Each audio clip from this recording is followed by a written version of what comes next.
ये कहानी है एक खतरनाक स्नाइपर की, जो कि कई किलोमीटर दूर से अपने टारगेट को मार सकता था, वो भी आंखों पर पट्टी बांधकर। लेकिन कभी ये आदमी सीधा साधा गणित का टीचर हुआ करता था। ना उसे जंग पसंद थी ना बंदूकें, पर उसकी जिंदगी में एक ऐसा हादसा हुआ जिसने उसे एक शरीफ इंसान से बेरहम स्नाइपर बना दिया। कहानी शुरू होती है यूक्रेन के एक छोटे गाँव से, जहाँ एक छोटा सा घर है जिसमें खुशहाल परिवार रहता है। आदमी का नाम मकोला है और उसकी पत्नी का नाम नस्तिया। नस्तिया लकड़ी से मूर्तियाँ बनाने वाली एक कलाकार थी और मकोला पास के स्कूल में गणित पढ़ाता था। वो बच्चों का बहुत अच्छा टीचर था और सभी बच्चे उसे पसंद करते थे। लेकिन एक बच्चा था एवन एक अमीर घर से था, बदतमीज और घमंडी, जो मकोला के रोज कपड़े और उसकी गरीबी का मजाक उड़ाता था। उसका मकसद था कि मकोला उसे गुस्से में मार दे और वो शिकायत करके उसे स्कूल से बाहर निकलवा दे। लेकिन मकोला एक शांत स्वभाव का इंसान था। मकोला के घर न टीवी था न कोई इलेक्ट्रिक सामान, इसलिए उसे दुनिया की ज्यादा खबर नहीं रहती थी। एक दिन स्कूल में टीवी पर उसे खबर मिली कि रूस ने यूक्रेन पर हमला कर दिया है,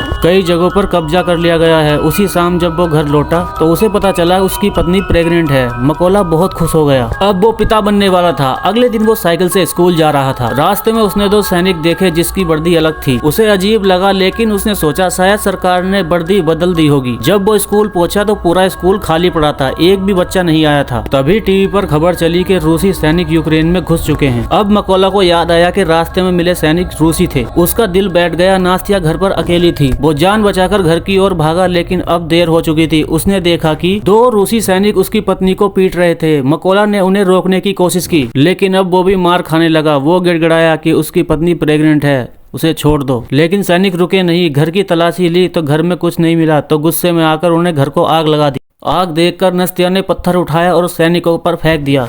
तभी एक सैनिक ने गोली चला दी। नस्तिया वहीं गिर पड़ी। मकोला की दुनिया उजड़ गई। उसकी पत्नी, उसका घर, उसका बच्चा, सब खत्म। कुछ देर में यूक्रेनी सैनिक पहुंचे। उन्होंने नस्तिया को दफनाने में मदद की। अब मकोला के अंदर सिर्फ बदले की भावना बची थी। उसने फैसला कर लिया, जिस सैनिक ने उसकी पत्नी को मारा है वह उसे जरूर मारेगा। वो यूक्रेनी आर्मी में भर्ती हो गया। शुरुआती ट्रेनिंग उसके लिए बहुत ज्यादा मुश्किल थी। बंदूकें जोड़ने में वो सबसे पीछे रहता था। सब उसका मजाक उड़ाते थे। एक रात उसने कहा, मुझे मेरे नाम से नहीं, रेवन कोड नेम से बुलाओ। सब हंस पड़े, लेकिन मकोला चुपचाप मेहनत करता रहा। जब स्नाइपर की ट्रेनिंग हुई तो उसने सबको चौंका दिया। उसने 18 सेकंड में राइफल को जोड़ दिया। आखिर उसने साबित कर दिया कि वो एक सिर्फ टीचर नहीं, एक खतरनाक स्नाइपर बन चुका है। उसकी पहली मिशन कामयाब रही, लेकिन उसके एक मिशन में उसके पुराने स्टूडेंट एवन की मौत हो गई। अब वो रूसी सैनिक बन चुका था। मकोला को समझ में आ गया कि जंग में कोई स्टूडेंट और टीचर नहीं, सिर्फ दुश्मन होता है। आगे चलकर उसकी वजह से उसका कमांडर मारा जाता है, जिसका दोष वो खुद को देता है। अब उसका टारगेट था रूस का सबसे खतरनाक स्नाइपर सीरी। आखिरकार आखिरी मिशन में मकोला सीरी तक पहुंच जाता है। अगले ही पल मकोला उसे मार देता है। उसका मिशन पूरा हो चुका होता है। कुछ दिन बाद वो अपनी पत्नी की कब्र पर जाता है और कहता है, मैंने अपना वादा पूरा किया। इसी के साथ मूवी खत्म हो जाती है।